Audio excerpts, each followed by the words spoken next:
Welcome to The Explainer. Today, we're diving into a dilemma that plays out every single day in public but feels incredibly personal: the judgment that parents of children with special needs often face. Let's get right into it. So, let's start with a really honest question. Be honest with yourself for a second. We have all been there, right? In a supermarket, on a bus. You see a family having a really tough moment. And in that quiet moment, what's your first unspoken reaction? And that simple question, well, it changes everything, doesn't it? It forces us to stop and question the massive gap between what we think we're seeing and the reality that a family might actually be living.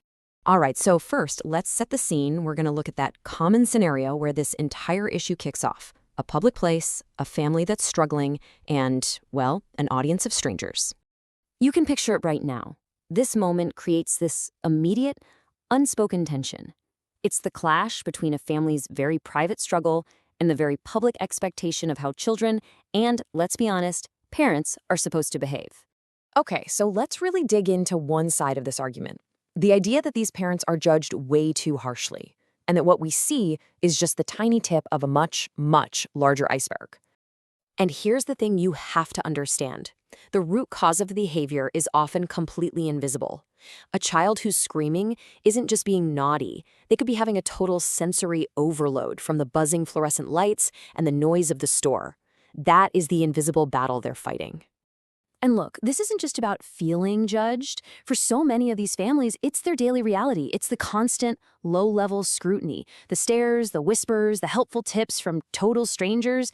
It all adds up to this immense weight of criticism. And this quote, man, it just says it all, doesn't it?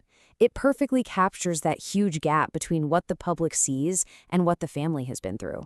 That one single difficult moment is the result of years of appointments and fighting for their kid, an effort that nobody else ever gets to see. But of course, that's not the whole story, is it? Let's shift gears and look at the other side of this really complex issue. Because the counterargument, it's not really about a lack of empathy. It's about a concern for something else entirely: shared community standards. This side of the argument asks a really tough question. In our rush to be understanding and empathetic, is there a risk that we might be getting rid of necessary expectations, the very expectations that help both kids and our communities function? So from this point of view, you see, accountability isn't about being mean. It's actually framed as a form of long-term support. The argument goes that guidance and boundaries and expectations, they aren't punishments. They're the very tools that help children build resilience so they can navigate the world on their own. You know, what's so fascinating about laying it out like this is you realize these two ideas aren't actually enemies at war with each other. They're more like two essential pillars that somehow have to stand together. And this is where we get to the heart of the matter, the real tension. This isn't a simple choice between what's right and what's wrong. It's all about trying to navigate a really, really difficult gray area. So let's be really clear. The debate we're having isn't about good parents versus bad parents. It's about this constant tug of war between empathy and accountability. We've just agreed that both are vital. So the real question, the one we have to keep coming back to, is where do you draw the line? It's an uncomfortable question, for sure, but it's an absolutely essential one. How do we show deep, profound understanding for a child's needs without accidentally taking away their chance to grow and develop their own coping skills?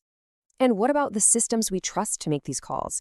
Think about it. Can a teacher with 30 other students and really limited resources, can they truly tell the difference between a behavioral issue and an unmet special need? Do they really have all the context they need to make the right call? And this one pushes us even deeper, to question the very standards we're trying to uphold. When we talk about neurodiversity, which is really just the natural differences in all of our brains, are we really asking neurodiverse kids to fit into so-called neurotypical or standard expectations? Is the goal for every kid to fit into the exact same box? Or should the goal be to build a world with more flexible, more inclusive boxes? So, where does that leave us? After looking at the hidden struggles and the real need for standards, it's pretty clear there's no easy answer here. Instead, we're left with a very personal challenge.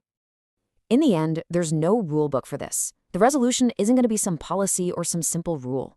It all comes down to a choice, a quiet internal choice that each of us makes in that fleeting moment.